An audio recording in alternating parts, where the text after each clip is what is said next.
वाणी को गुरु कहा। हमारे सिख भाइयों के यहां पर गुरु रूप में, भगवत रूप में वाणी ही विराजमान है। ये परंपरा हमारी भी यही है। गुरु का स्वरूप कैसा, गुरु के वस्त्र कैसे, गुरु के चरण कैसे, गुरु के हाथ कैसे, गुरु के आंख नाक मुंह कैसे, उससे हमको मतलब नहीं होना चाहिए। गुरु कह क्या रहे हैं, उनकी वाणी क्या कह रही है, उससे अभिप्राय होना चाहिए। गुरु की वाणी ही गुरु होती है।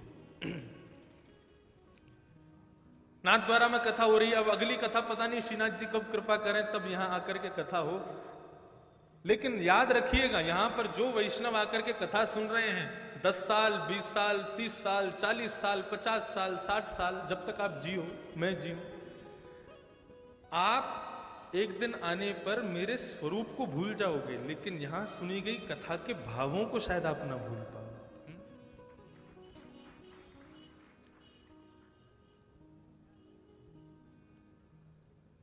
मैं दिखता कैसा हूं ये एक बार को विस्मृति हो जाएगी, लेकिन इन 7 दिनों में कोई ऐसे भाव कह दिया जो आपके हृदय में स्थित हो गया, आप एक बार को मेरा नाम भूल जाओगे, मेरा स्वरूप भूल जाओगे, लेकिन कही गई वो बात जो आपके हृदय में प्रवेश कर गई है, वो बात नहीं भूल पाओगे। हम विद्यालय में पढ़ते थे, कितने सारे अध्यापक हमको पढ़ाते थे, उन अध्यापकों के कईयों के नाम भी भूल गए हम, कईयों के स्वरूप भी भूल गए, लेकिन कई अध्यापकों की ऐसी ऐसी बातें थी, उन बातों को हम कभी नहीं भूलते। जैसे कि एक अध्यापक कहते थे, पढ़ोगे लिखोगे नहीं तो रिक्शा चलाना पड़ेगा। तो वो अध्यापक को भूल गया हूंगा मैं, उन अध्यापक का स्वरूप भी भूल गया हूंगा, लेकिन उनकी ये बात नहीं भूलता कभी। वो कहते थे रिक्शा चलाना पड़ेगा, तांगा चलाना पड़ेगा, तुम्हारे पिताजी कथा करते हैं, इतना नाम है, तुम पढ़ोगे नहीं तो क्या करोगे फिर? अच्छा लगेगा विश्वविख्यात ठाकुर जी का बेटा रिक्शा चलावे? वो ऐसे डांटते थे मुझको। उनका नाम भूल गया मैं क्या था, लेकिन उनकी ये बात मुझको आज तक याद। भरी क्लास में क्या डांटा उन्होंने।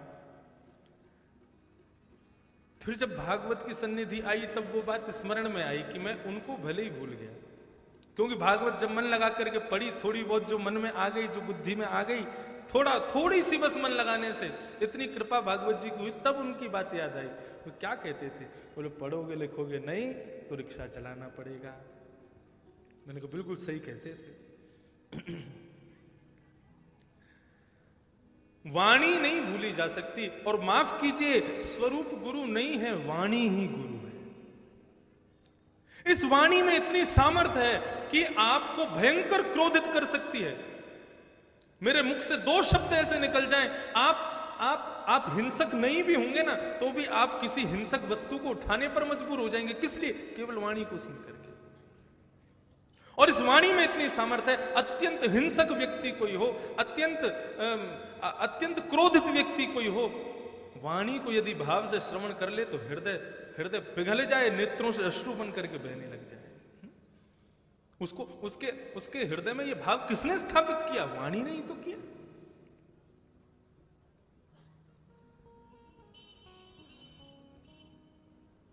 गुरु कोई स्वरूप नहीं है, गुरु वाणी ही है। गुरु के स्वरूप पर भले ही विश्वास ना हो, लेकिन गुरु की वाणी अटल कर मानो, सत्य मान लो उसको। एक सेठ जी अपने बेटा को डांट रहे थे। श्री कल पधारे पूज्य महाराज जी, हम सब पर बड़ी कृपा की, नंद बाबा स्वरूप गुरु कार्षणी श्री शरणानंद जी महाराज, उनकी कथा में सुना हुआ ये भाव मैं बता रहा हूं आपको। गुरु की कृपा। एक सेठ जी अपने पुत्र को डांट रहे थे, और डांटते डांटते कह रहे थे, अरे गधे, तेरी जगह कोई और होता ना तो ये मरे हुए चूहे से भी धन कमा लेता। इतने में ही एक बालक वहां से जा रहा था। उस बालक ने मन में विचार किया कि ये हमारे नगर का सबसे धनवान सेठ है, और ये इतनी बड़ी बात कह रहा है कि मरे हुए चूहे से धन कमा ले, तो इसकी बात में जरूर कोई सत्यता तो होगी। अब ये नहीं विचार किया कि चूहा कैसे धन कमाएगा, उसने बस वाणी मान बात सुन करके मरा हुआ चूहा हाथ में उठा लिया।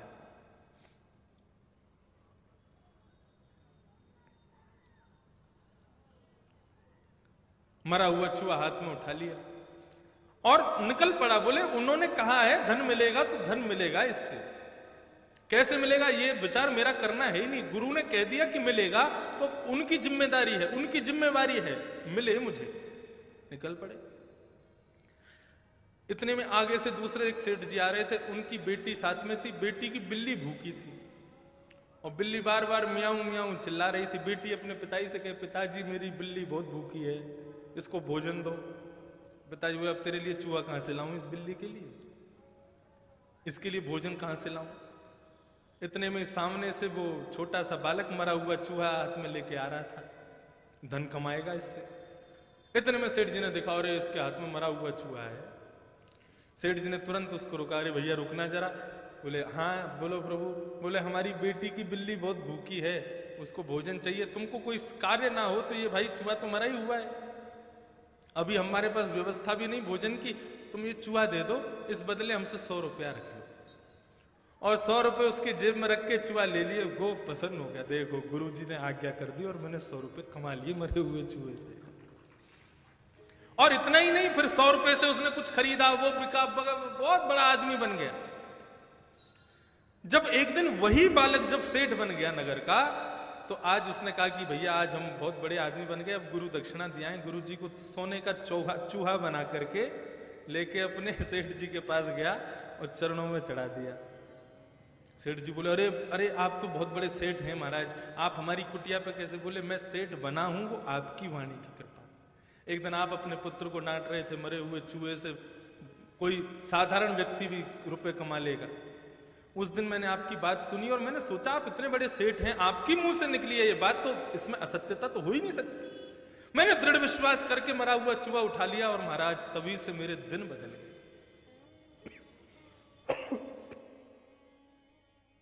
कहने को एक कथा है, लेकिन ये वास्तविकता है। गुरु की आज्ञा पर बिना विचारे आपने एक बार यदि प्रतिज्ञा ले ली कि गुरु जो कह रहे हैं मुझे कहना नहीं चाहिए, लेकिन गुरु यदि अपने कृत्य से भी, यदि कृत्य में भी परिपूर्ण नहीं होंगे ना, लेकिन वो गुरु कहलाए जाते हैं, इसलिए वो परिपूर्ण हैं। ये कृत्य में भी परिपूर्ण नहीं होंगे, लेकिन आप फिर भी उनकी बातों पर अटलता। और हाँ भाई एक और बात सुन लो, जब इतनी बात आगे बढ़ गई है तो ये भी विचार होना चाहिए कि मैं विवेक शून्य भी ना रहूं कि गुरु जी कुछ भी कहते हैं वही करना है, लेकिन हाँ जिसमें हाँ भगवत प्राप्ति का साधन कोई हो तो ऐसी आज्ञा गुरुदेव कोई भी कर दें उस पर अटल विश्वास करो। एक संत थे, मठ बनाया हुआ था उन्होंने, उसमें बहुत सारे बालक शिष्य रहते थे, सब गुरु जी की सेवा करते थे। अब एक दिन पता नहीं क्या हुआ, भगवान कोई लीला करवाते हैं ना तो वो उसमें भी कुछ ऐसा ही कृत्य करवा देते हैं। उन संत का किसी युवती पर मन आ गया और युवती को अपने आश्रम पर ले आए और उसी के संग रहने लगे। अब जैसे युवती आश्रम में आई तो धीरे धीरे करके आश्रम खाली होने लगा। बोले अरे अरे अरे ये तो गलत, हम फंस गए गलत महात्मा के चक्कर में। लेकिन एक उनका चेला, वो उनके चरणों को छोड़े ही नहीं। बोले कि अरे मैं तो दासानुदास बन गया। बोले क्यों? बोले मैं अब तक गुरुजी का दास था, अब गुरुजी इनके दास बन गए तो मैं इनका दासानुदास हो गया हूं। मतलब मेरे गुरुजी को जो प्रिय है वो मुझको अतिशय प्रिय है। दोनों गुरुजी और उस युवती की खूब सेवा करता था वो।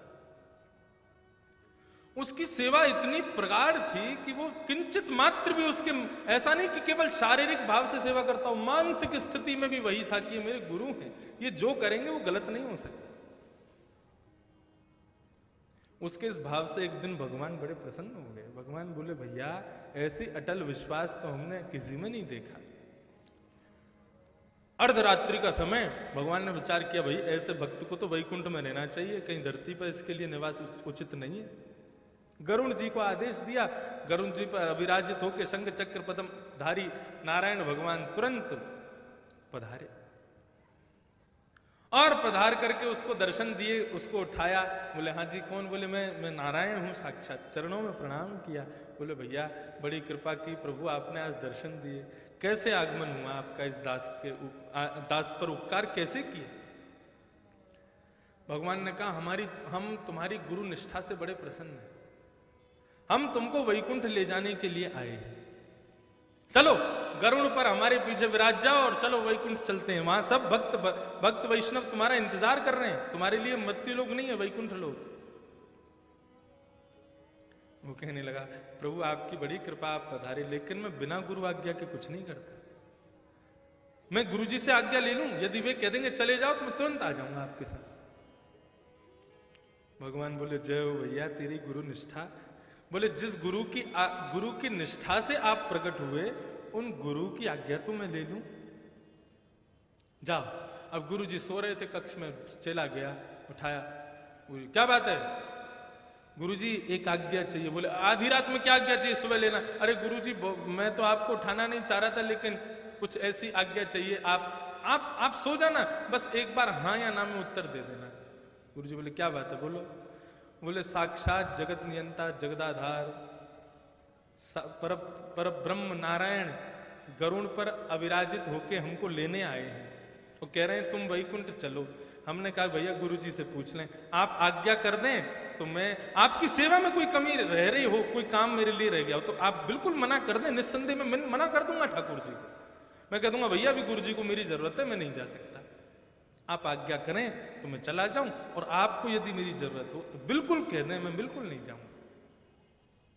गुरुजी बैठ के बैठे, कहाँ है नारायण? बोले बाहर खड़े, देखो जंगला में से देखो, ये गरुण जी खड़े हैं, उनके उस पर बैठे शंख चक्र गदा पद्मधारी।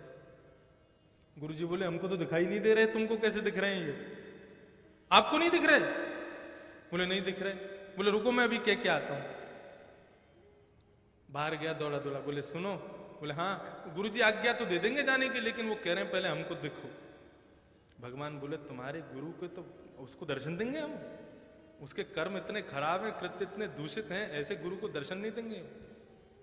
भक्त खड़ा हो गया, तो फिर ठीक है अपना करुण लो, जाओ यहां से, हमने तो बुलाया नहीं आपको, हमारे गुरु जी को दर्शन नहीं दोगे? जिन गुरु की आज्ञा का पालन का प्रभाव था कि आप आए, उन गुरु को दर्शन नहीं दोगे आप?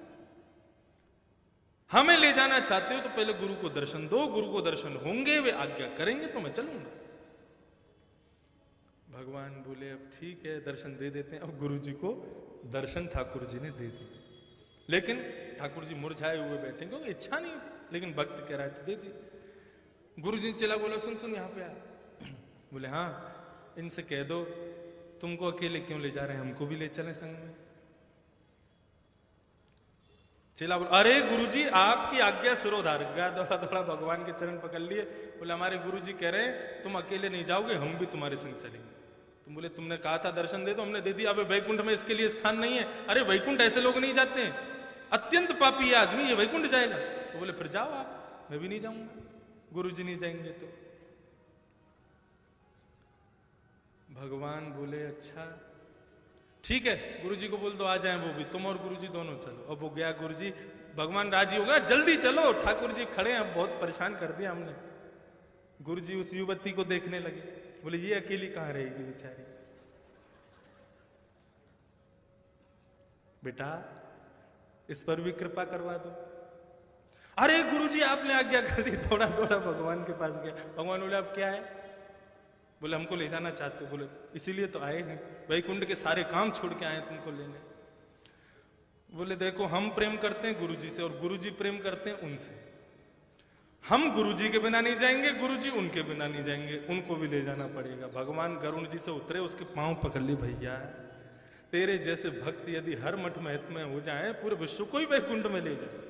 और उसकी गुरु निष्ठा, गुरु आज्ञा का ये प्रभाव कि अत्यंत दूषित हृदय वाले गुरु भी और वो युवती भी तीनों गरुड़ पर विराजे हैं भगवान के साथ, और सीधे वैकुंठ को प्रस्थान कर गए। ऐसे ही नहीं सूरदास जी महाराज गा रहे हैं, दृढ़ इन चरणन केरो भरोसा।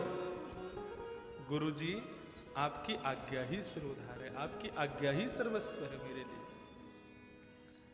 ऐसे भाव ही मानव को सच्चा भक्त बनाते हैं। श्री सुखदेव जी महाराज को श्री सूत जी महाराज ने वंदन किया।